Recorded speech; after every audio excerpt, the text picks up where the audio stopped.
Welcome. I'm talking today to John Bardes at Louisiana State University, and we're going to talk about an article that he published in the Journal of Southern History a couple of years ago about vagrancy in New Orleans in the 1860s.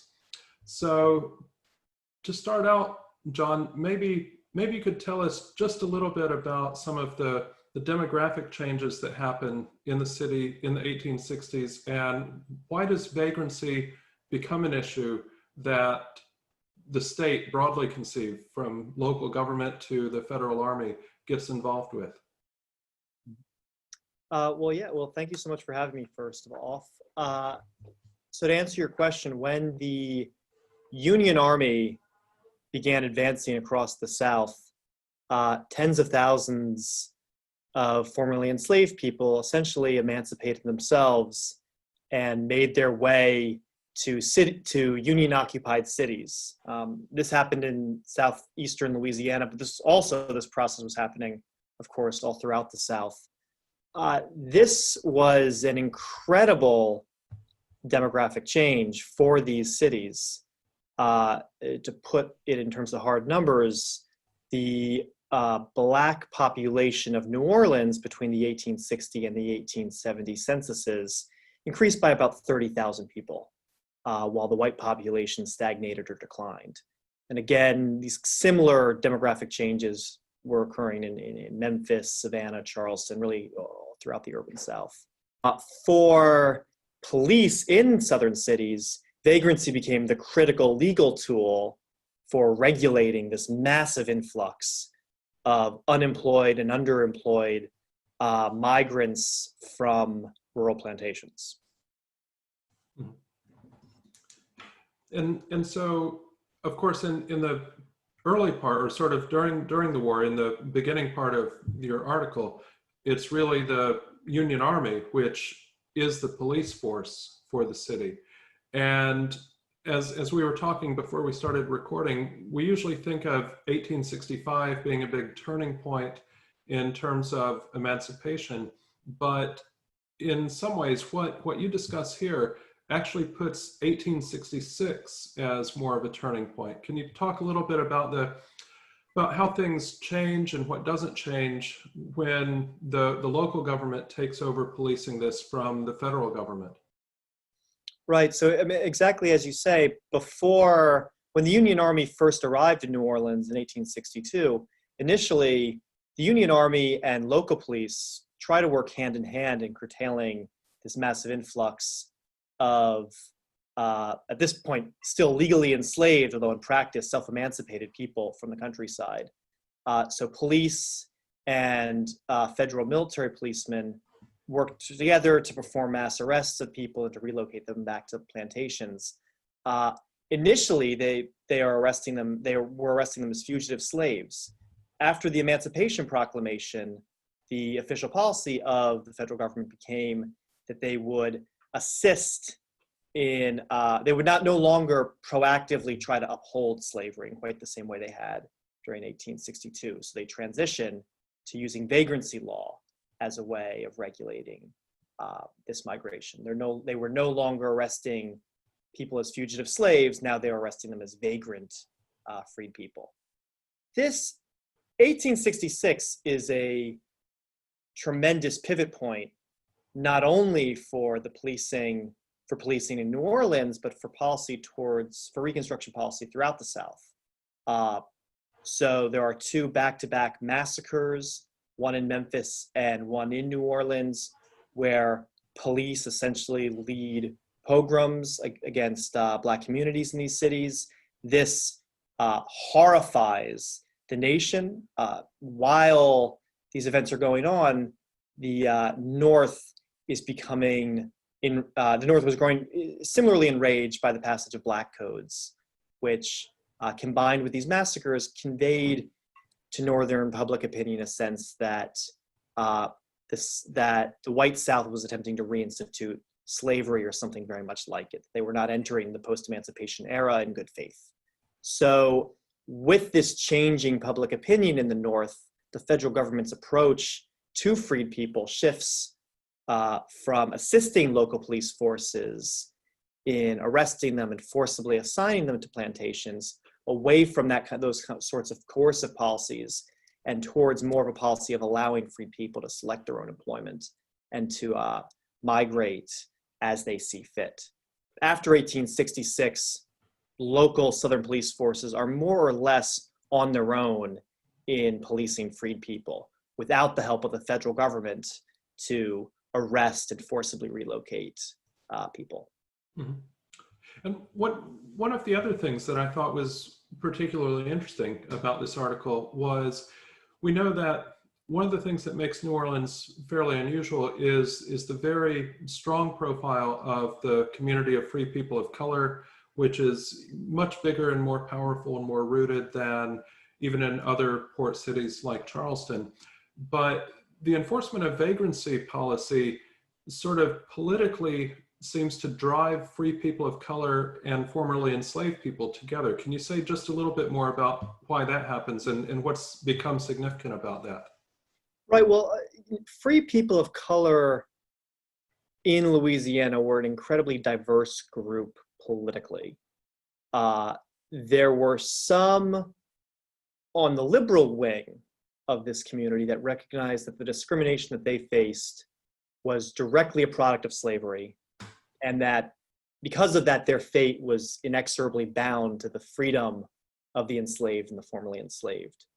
On the other end of the spectrum were free people of color who were themselves slaveholders and who were invested economically and socially in the maintenance of slavery, and who tended to see themselves as racially distinct from enslaved people.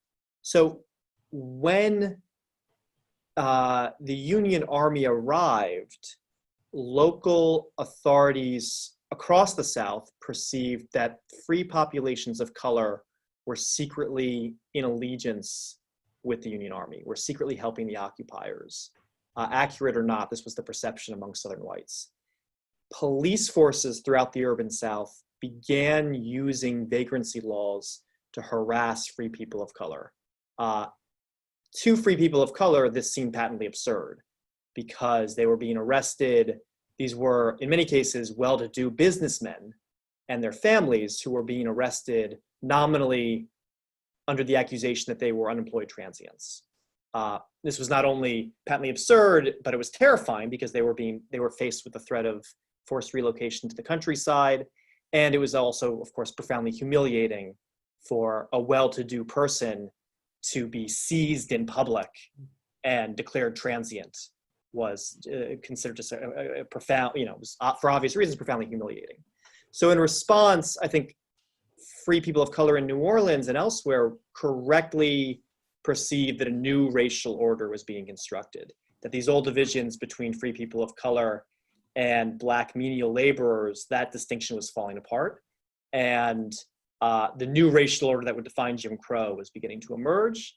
In response to that, they began recognizing really in 1864 and 1865 that their political future lay in an alliance that deliberately suppressed these pre-existing class distinctions between freed people and formerly free people of color, and instead constructed something of a what we today would call a pan-African or pan-Black identity that united all people of African ancestry as a political unit. Mm-hmm. Maybe a fairly sort of final angle of discussion is how did vagrancy and enforcement of vagrancy law sort of play into labor competition on the waterfront? And I sort of ask that partly because it's a topic that I've done some research on and I'm quite interested in, and also because, of course, your article starts with roundups of Black longshoremen in July of 1865. Mm-hmm. So you're to break down the third wall a little, or the fourth wall right now for a moment. Your question intrigued me to us because I haven't seen evidence of the deliberate use of vagrancy law to protect certain classes of immigrant labor or certain entitlements to the waterfront, mm-hmm. which obviously now it stimulated my curiosity and I'm interested in looking for it. What I am struck by is that vagrancy law was used extensively in New Orleans during the antebellum era to police dock workers. So, by the 1850s, New Orleans actually had the highest per capita vagrancy arrest rate of any major city in the United States. They weren't, in other words, devising a whole new policing strategy. They were incorporating freed people into this pre-existing policing practice for regulating menial labor and dock workers in particular. So, I mean, that doesn't really answer your question. It's more of a but that's the nature of historical research is right. We read one thing and ask other questions. Yeah, I was just struck because one of the things that kind of comes out of Eric Arneson's book is that that sort of work had been dominated by Irish and German immigrants in the antebellum period, and then fairly quickly becomes supplanted by black longshoremen later. It's a really complex, interesting sort of thing. Maybe just to wrap up the discussion of vagrancy, can you sort of cast forward a bit to how the point you make towards the end about the sort of equation of Blackness and urban disorder being sort of facilitated by this push against vagrancy? Mm-hmm. Well, I think more than just a legal strategy to legitimate the coercion of labor, I think that vagrancy law provided a particular way of seeing deviance and criminality, a particular way of visualizing social order in the mind of 19th century whites. Americans, one of the predominant theories of social disorder in the early 19th century had framed vagrancy as the root cause of all social disorder and crime. The vagrant was a person who had broken free from household governance. They had violated the master-servant relation that was fundamental to social order, and thus the vagrant in some ways epitomized social disorder. It could be presumed that by breaking that, because these were innately dependent people who had broken away from their masters, whether they are women who have abandoned their husbands, children who have abandoned their parents, menial workers who have abandoned their employers, or enslaved people who have fled their owners, that act of violating the master-servant relation marked them as innately dangerous. You could presume that larceny, violent crime, disease, that these were all products of somebody's vagrancy. So with emancipation, this logic provided a shorthand for Southern whites to perceive in Southern blacks, and particularly in black menial laborers, an innate source of chaos and disorder.